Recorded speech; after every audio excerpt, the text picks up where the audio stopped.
Numéro 1.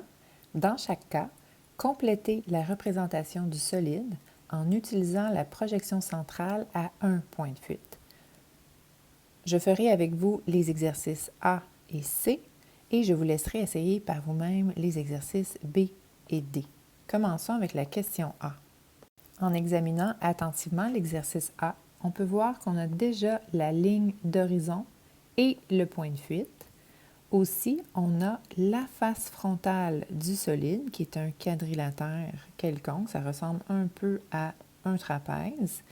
Et on a une deuxième arête verticale qui va appartenir à la face arrière de cette même base qui est un trapèze. Alors, la première étape sera de tracer nos lignes fuyantes en pointillés pour relier chacun des sommets de la base au point de fuite.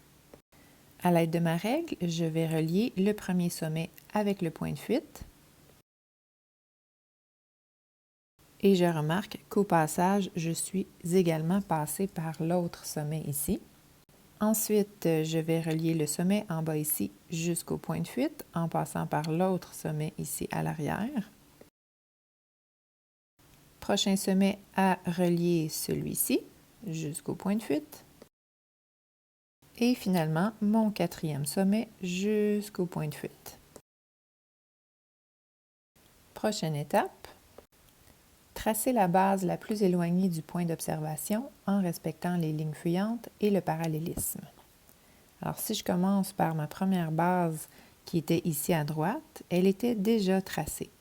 Et on remarque qu'elle est parallèle à la première. Donc maintenant, je vais faire la prochaine ici que je vais venir tracer à l'arrière, qui sera parallèle à la première et qui va commencer et finir entre les mêmes lignes de fuite. Donc, cette base commence à la première ligne de fuite et se rend jusqu'à la troisième ligne de fuite. Alors, je vais faire la même chose ici à l'arrière, mais parallèle à la première.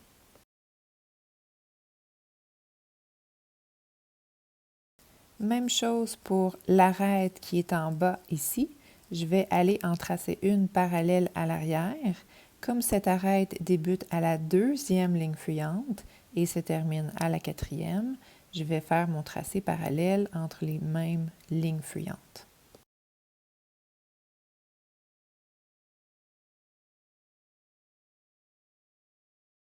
J'ai tracé mon arête en pointillé parce qu'elle se situe à l'arrière de la représentation du solide. La dernière arête parallèle à tracer est celle qui correspond à cette arête-ci, mais à l'arrière. Donc, elle rejoindra l'arête en vert et l'arête en rose pointillé.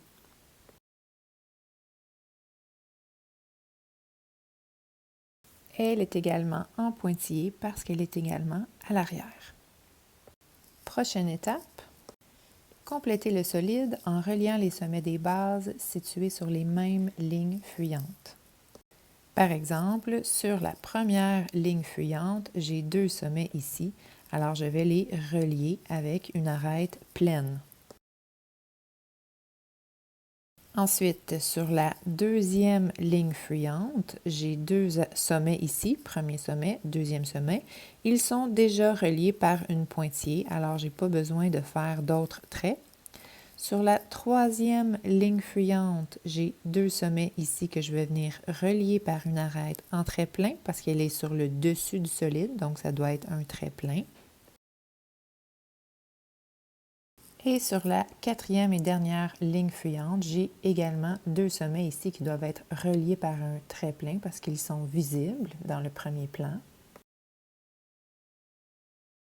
Et voilà, la représentation du solide est complète.